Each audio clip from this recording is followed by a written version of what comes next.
So what's up, guys? So I just want to make a quick video over this because it's been driving me crazy. So let me show you real quick. So I got a Chevy S10 2002 and it has a misfire, random multiple misfire on cylinder 1, 2, and 4, and I still do not know what the problem is. And I've talked to a bunch of people and they told me that I should change out the distributor. So you can see I already got all the lines marked so I remember which one goes where. And here's the new distributor. So when you do put it in, you want to make sure, because this is for the Vortec motors, so it works on the V8s and the 6 cylinders. So you see there's the little 8 for V8 and there's the 6 for the 6 cylinder. So what you want to do when you get ready to put it in, you want to put it on the 6 and then just turn it just a little bit this way, because when you push it in, it's going to turn like that. So we're about to try to do that, so I'll let y'all know if that fixes the problem with my motor. I don't know yet, and I just hope maybe this video helps somebody else out. But this truck's been giving me problems for the last couple months, and it's a great motor, don't get me wrong, it has its flaws, but I gotta fix that misfire and I don't know what's causing it, and everybody says to change the distributor out and see what happens. So I finally decided to buy it after $133 later. I bought it and we're gonna find out if that fixes the problem or not. So once I get her back in, I'll start her up and start recording again and show you all what's going on. All right, bye. So I figure while I'm doing this, I might as well show you all how to take it out too. So let's do that real quick. I don't really have anywhere a good spot to put my phone on, but so here's the distributor right here. So first thing you need to do is you want to label all your wires so you know which ones go to where. So I don't know if you can see this, but right there is a little 5, and what I did is I put a piece of painter's tape on each one of the wires, and I wrote 5 on this wire because that goes to cylinder 5, so I remember, so I put them back in the right spot. Same with this one. There's a 1 there, I put 1 there. Same with this one. This one has a 3 on it. And I just did that with all of them. And this back one right here is your common wire. That very back one, see how it has a C? So basically you want to do that first and then unplug all the wires. And then once you get them all unplugged, there's a screw right there, if y'all can see that. And then there is a screw right back there. Let's see if y'all can see that. See that screw right there? You want to take that screw out. That will remove the cap. That'll just remove this piece right here. Once you get this piece off, then there will be a screw down here. I don't know if y'all can see it right now, but there will be a screw down there on the motor that holds the distributor in. So you want to take that screw out and then pull it out. But before you pull it out, this is what I was told anyways. I don't know if it's completely right, but I know for a fact before you put it in you want to do this, but before you pull it out, I'm gonna go ahead and do it. But you see that down there, that little line? So y'all see that down there? Sorry, I accidentally clicked stop recording. But that little line down there, it's kind of hard to see. Right. Come on, camera, focus. That little line right there. You see it? Well, you want to line that line up with the line on the motor, which I don't know if you're going to be able to see it from here. I don't think y'all are going to be able to see it, but it's about somewhere right in there. I don't think the camera's picking it up very well. It's pretty dark down there. But that will make your motor go to top dead center when you line those up. And then I'm going to pull the distributor out. And then, like I said, go a little bit past the 6, because when you push it back down, the top of it's going to move a little bit. So once you get that put in all the way in and everything, you want that on the 6. So you want this right here to be pointing at that 6 once you put it in the motor. So if it's a little bit past it, you need to pull it back out and spin this just a little bit like that. And then if you put it in and it's like right there, you need to take it out again and put it like a little bit right there. And then if you put it in again and it's like dead on the 6, then you're golden. But if it's over here when it's in, it's not right. If it's over here when it's in, it's not right. It has to be right there. All right. So let me get this thing pulled out and then we'll show you what it looks like after that. Alrighty, so I wanted to show you all this real quick. So there is about 2 reasons for a fact why this distributor needs replaced. Hopefully 3 reasons, the 3rd reason being it fixes misfire. So if you see right here, this screw is different than this screw. See how much bigger this one is? That's not supposed to be like that. It's supposed to be the same screw as this. But the problem is the hole is stripped out and broken because somebody over tightened it, so they had to use a bigger screw to get it to stay tight. And it doesn't work very well, let me tell you. So when that cap comes loose, my motor likes to die. So see that broken right there? That little piece is broke off the corner. That's where the screw's supposed to be. And then on the other side, it should look normal. That side ain't broken, see? It actually is cracked. That one's cracked too. But see how this one's completely missing the one side off of it? Yeah, this one's missing it, that complete one side off of it. So that's not good. And then another reason, see how these 2 screws are different? This one right here, it's stripped out. So they had to use a bigger screw right here. This hole's stripped out. That's the original screw that came in it. And that one's stripped out. So this distributor is just all kinds messed up. So now, once I got the cap off and everything, you want to unhook this harness right here. And then there should be a bolt right down here, which y'all can't see it, but it's down there, trust me. And you want to undo that bolt, and this whole distributor slides up. When it starts sliding up, this thing's going to turn. So it's not right now, but when you start pulling it up, it'll start turning. So we'll see if we can show you that here in a minute. So my hands are all greasy, and I'm getting my phone all greasy right now, but I'm doing it for y'all, so y'all better love me. So here's the old distributor. I'm sorry, I forgot to record myself pulling it out. But that's the bracket I was telling you all about. So it sits in there like that. But when you push it down, this little piece down here gets spun. So it does a little motion like that when you pull it out. And that is hot. You can tell I've just got back from the parts store, so that's why everything's really hot right now. But we got the old one pulled out. And you can see this one has the numbers on it too. 6, and then there should be an 8 somewhere around here. Right there is the 8. But yeah, this one doesn't look terrible. It has a little play in it, which it's normal for it to have up and down play like that, where it goes up and down. See, like that. But side to side is not okay, and it's a little bit. Look who's here. I'm making a YouTube video, bro. For what? Putting on your distributor cap? Yeah, man. It's been such a pain in the ass. Hopefully it helps somebody else out. Yeah. But there's the hole. No, that is for a different video. I'm showing the bike. No, it's for a different video. Showing my bike. No, shut up. Here's a little sneak peek of what will be coming in future videos. Okay, bye. $133. Yes. Okay, see, this is one of the reasons why I need to replace it. See what I'm talking about there? Ow, fuck. Dumbass.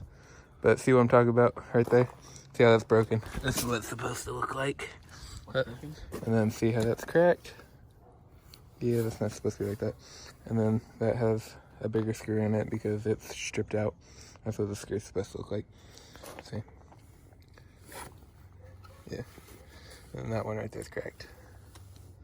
So, no matter what, I need a new one. It's just, I don't know if that's going to fix the problem I'm having right now with the misfire. Hopefully, we'll see.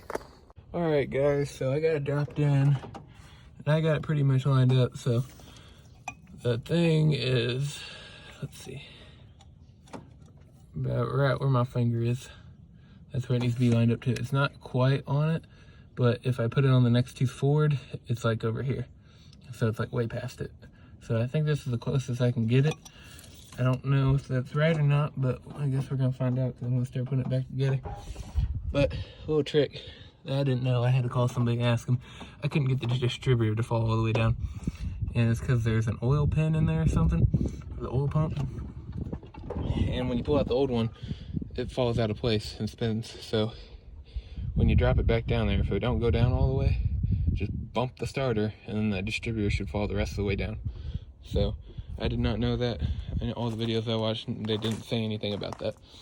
So yeah, so I'm gonna start putting it back together, and then I'll tell y'all if it runs or not. So y'all, I just tried to start it, it didn't start.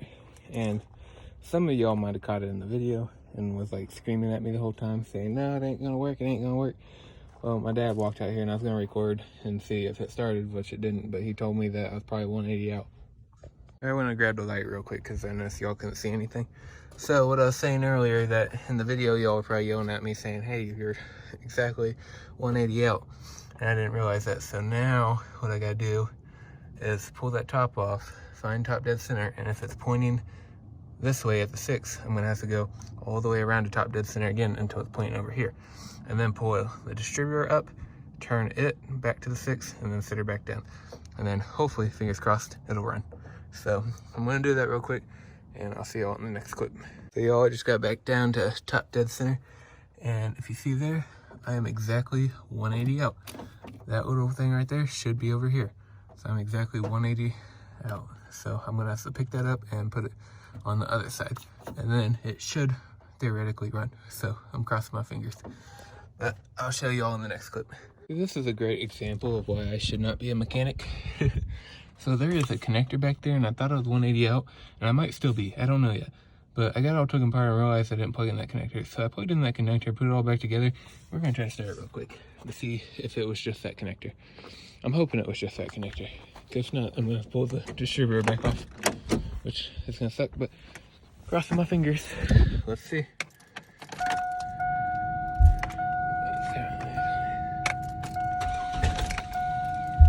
Nope. That didn't sound good.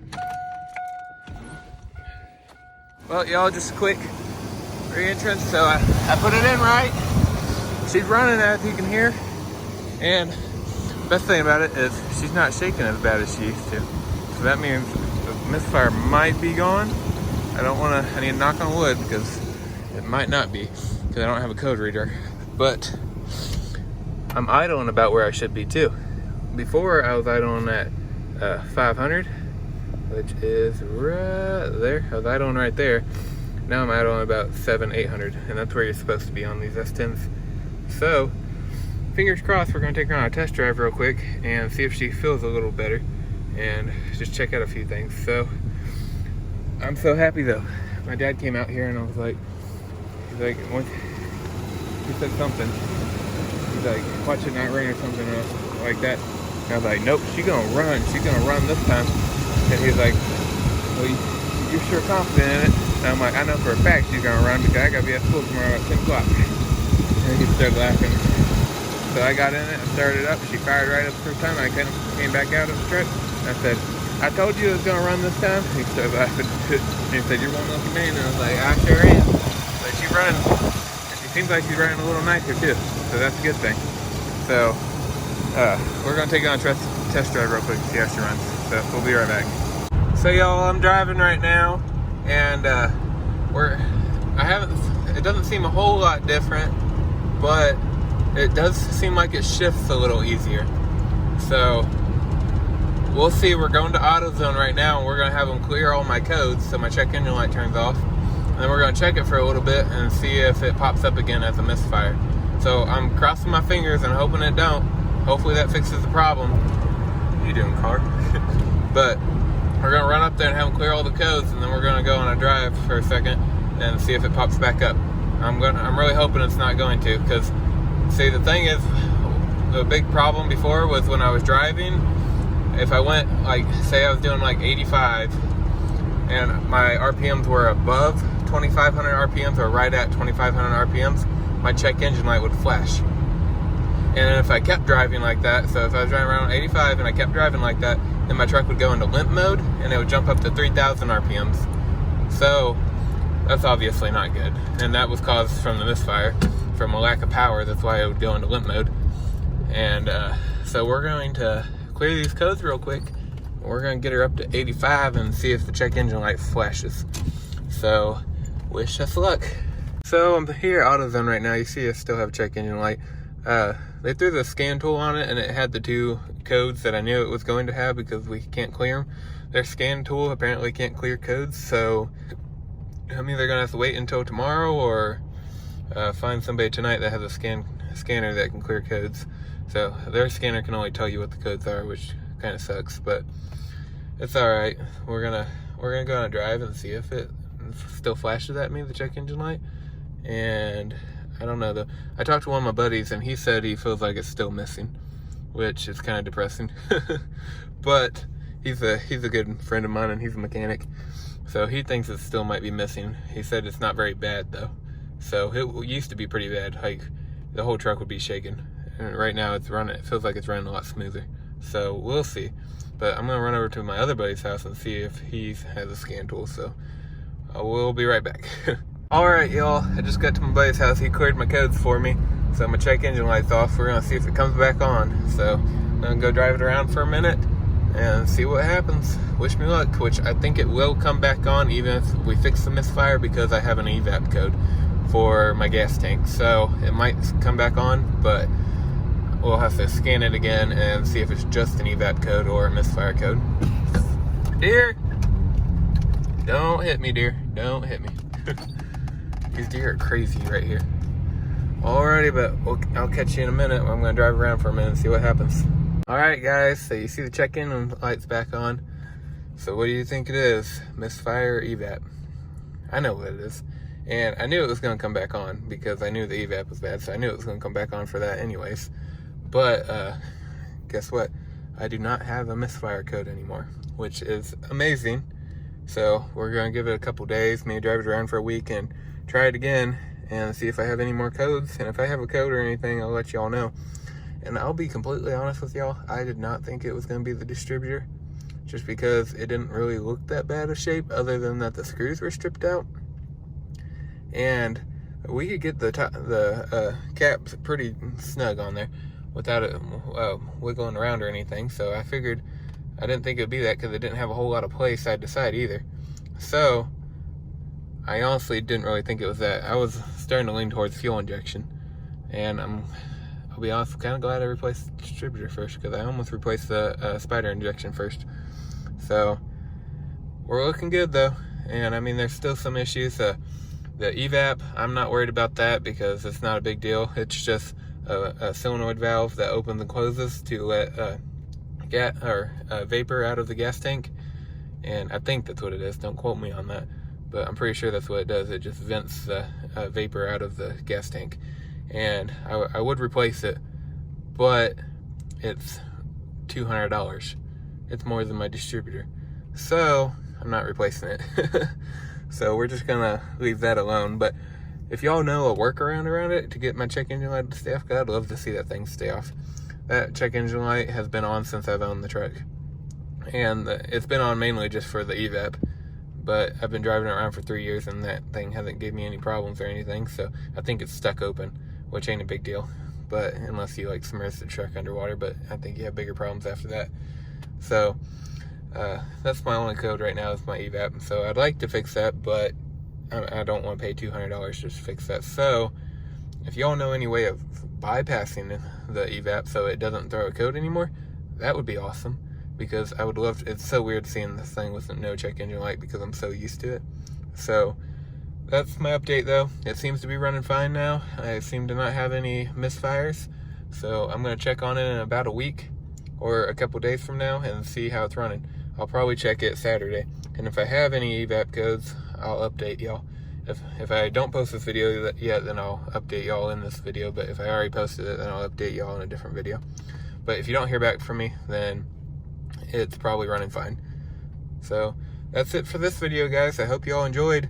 I know I tried to look up videos on my truck misfiring and stuff, and all the videos I watched didn't really help me too much. I mean, some of them said replace the distributor, but their symptoms were like a little bit different than mine, so, and their scenario was a little bit different, so that's why I didn't think about doing it.